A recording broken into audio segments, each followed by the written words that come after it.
Baik, Assalamualaikum warahmatullahi wabarakatuh. Halo semuanya, sebelumnya izinkan saya memperkenalkan diri saya. Nama saya Cut Riga Yusya Syafa dari Prodi Ilmu Komunikasi dan Universitas Syah Kuala. Di sini mungkin saya akan sedikit membicarakan atau mempresentasikan kepada teman-teman semua tentang kebijakan komunikasi yang ada di Banda Aceh. Yang dimana terkait tentang kebijakan komunikasi dalam penanggulangan bencana yang ada di Banda Aceh sendiri. Menarik ya. Sebelum masuk ke materinya, alangkah lebih baiknya kita ketahui dulu apa itu kebijakan komunikasi. Nah, kebijakan komunikasi adalah suatu strategi yang dirancang untuk meningkatkan efektivitas komunikasi dalam organisasi. Nah, kebijakan ini meliputi aturan, prosedur, dan standar yang diterapkan untuk memastikan bahwa informasi yang disampaikan dapat diterima dan dipahami dengan baik. Nah, kebijakan komunikasi dapat berupa kebijakan yang mengatur cara komunikasi dilakukan, seperti cara mengirim pesan, cara berkomunikasi dengan pihak lain, dan cara mengelola informasi. Nah, kebijakan komunikasi ini membantu memastikan bahwa komunikasi yang dilakukan dalam organisasi itu efektif dan efisien, serta meminimalkan kesalahpahaman dan konflik yang dapat timbul dari komunikasi yang tidak jelas. Nah, terus bagaimana sih tentang kebijakan komunikasi penanggulangan bencana yang ada di Banda Aceh? Nah, mari kita simak. Nah, kebijakan komunikasi dalam penanggulangan bencana adalah strategi yang dirancang untuk meningkatkan efektivitas komunikasi dalam proses penanggulangan bencana tersebut. Nah, kebijakan ini meliputi aturan, prosedur, dan standar yang diharapkan untuk memastikan bahwa informasi yang disampaikan dapat diterima dan dipahami dengan baik oleh masyarakat yang terlibat. Nah, kebijakan komunikasi dalam penanggulangan bencana berfokus pada penggunaan media sosial dan digital untuk membagikan informasi yang akurat dan cepat, serta memastikan koordinasi dan kerjasama antar lembaga, komponen masyarakat, dan stakeholder yang terlibat dalam proses penanggulangan bencana tersebut. Dan disinilah peran pemerintah dalam mengatasi bencana alam. Bagaimana perannya? Nah, yang pertama, tersedia informasi dan peta kawasan rawan bencana untuk tiap jenis ancaman bencana tersebut. Nah, kedua, sosialisasi untuk meningkatkan kesadaran dan pemahaman masyarakat dalam menghadapi bencana. Dan yang ketiga, peningkatan pengetahuan akan apa yang perlu dilakukan dan dihindari, serta cara penyelamatan diri dari bencana yang akan timbul tersebut. Nah, selanjutnya, apa itu kebijakan penanggulangan bencana? Nah, menurut Undang-Undang Nomor 24 Tahun 2007 tentang penanggulangan bencana mitigasi adalah serangkaian upaya untuk mengurangi risiko bencana tersebut. Nah, baik melalui pembangunan fisik maupun penyadaran dan peningkatan kemampuan menghadapi bencana atau ancaman bencana. Nah, ini dia masuk ke titik paling penting. Apa saja kebijakan dari pemerintah Aceh terkait kebijakan komunikasi penanggulangan bencana yang ada di Banda Aceh itu sendiri.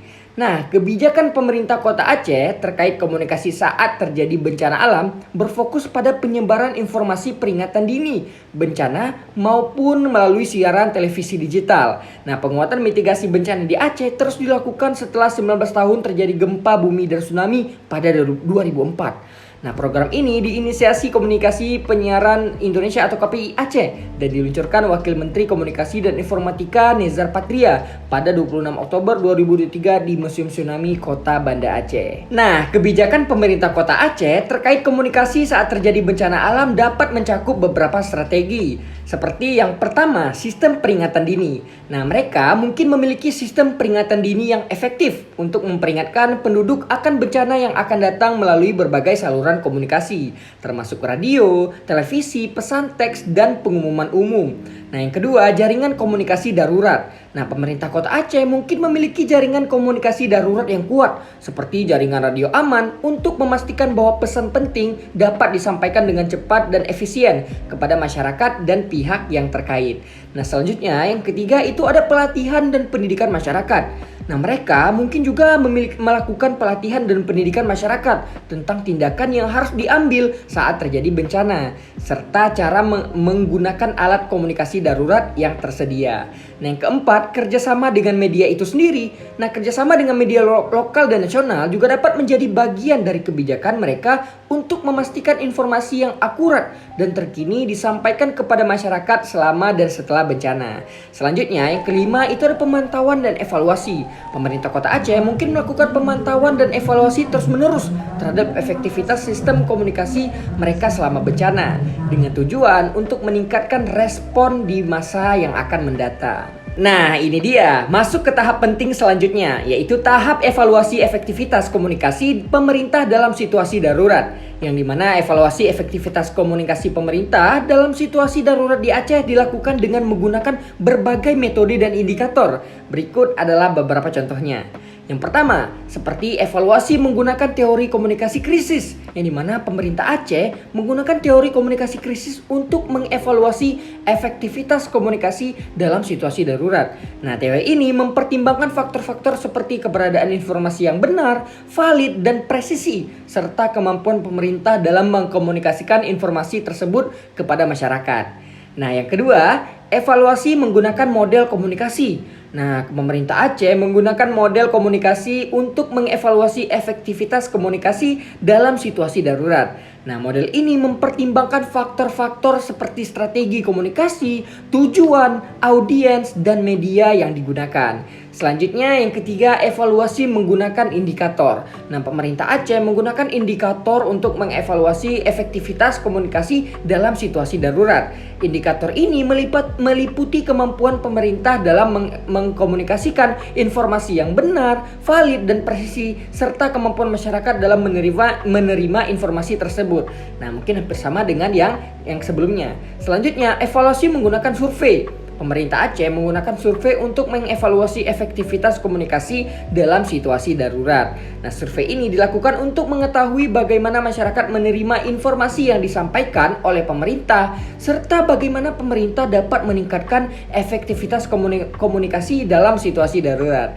Nah, selanjutnya ada evaluasi menggunakan analisis. Nah, pemerintah Aceh menggunakan analisis untuk mengevaluasi efektivitas komunikasi dalam situasi darurat. Nah, analisis ini dilakukan untuk mengetahui bagaimana pemerintah dapat meningkatkan efektivitas komunikasi dalam situasi darurat, serta bagaimana masyarakat dapat meningkatkan kesadaran dan partisipasi dalam proses komunikasi.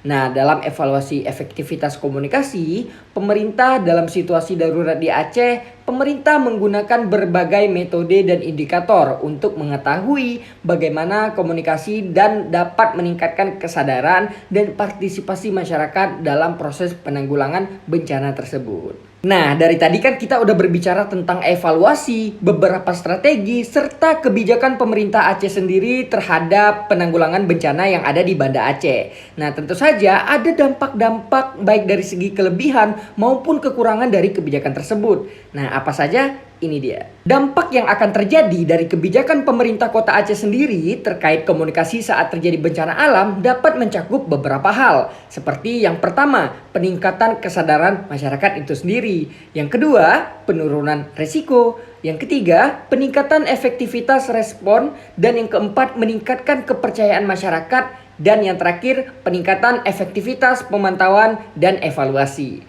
Dengan demikian, kebijakan pemerintah Kota Aceh terkait komunikasi saat terjadi bencana alam dapat membantu meningkatkan kesadaran masyarakat, menurunkan resiko, meningkatkan efektivitas respon, meningkatkan kepercayaan masyarakat, dan meningkatkan efektivitas pemantauan dan evaluasi dari penanggulangan bencana Aceh tersebut. Nah, selanjutnya ada kelebihan dan kekurangan sehingga relevansinya dalam konteks Kota Banda Aceh. Kebijakan pemerintah Kota Aceh terkait komunikasi saat terjadi bencana alam dapat mencakup beberapa strategi. Seperti yang sudah saya jelaskan sebelumnya, berikut adalah kelebihan dan kekurangan dari kebijakan tersebut, serta relevansinya dalam konteks Provinsi Aceh. Yang pertama, masuk ke kelebihan. Nah, kelebihannya itu seperti adanya sistem peringatan dini, adanya jaringan komunikasi darurat, adanya pelatihan dan pendidikan masyarakat, adanya kerjasama dengan media, dan adanya pemantauan dan evaluasi. Nah, selanjutnya kita masuk ke sisi kekurangannya. Nah, tentu saja ada kekurangannya masing-masing, seperti keterbatasannya sumber daya alam, keterlambatannya penanganan, serta keterbatasannya kerjasama. Nah, kebijakan pemerintah Kota Aceh terkait komunikasi saat terjadi bencana alam sangat relevan dalam konteks Provinsi Aceh tersebut. Nah, yang dimana Provinsi Aceh memiliki potensi bencana alam yang tinggi, seperti gempa bumi, tsunami, dan banjir. Oleh karena itu, kebijakan ini sangat penting untuk meningkatkan kesadaran masyarakat tentang bahaya dan bencana, dan pentingnya mengambil tindakan preventif. Nah, kebijakan ini juga sangat relevan dalam konteks Provinsi Aceh karena Aceh memiliki keterbatasan sumber daya dan anggaran, sehingga kebijakan ini harus disesuaikan dengan keterbatasan tersebut. Nah, baiklah, mungkin sekian presentasi dari saya. Semoga teman-teman semua dapat mengerti dan mendengar penjelasan dari saya. Mohon maaf jika ada kekurangan dan salah kata. Saya akhiri, wabillahi taufiq wal hidayah. Wassalamualaikum warahmatullahi wabarakatuh.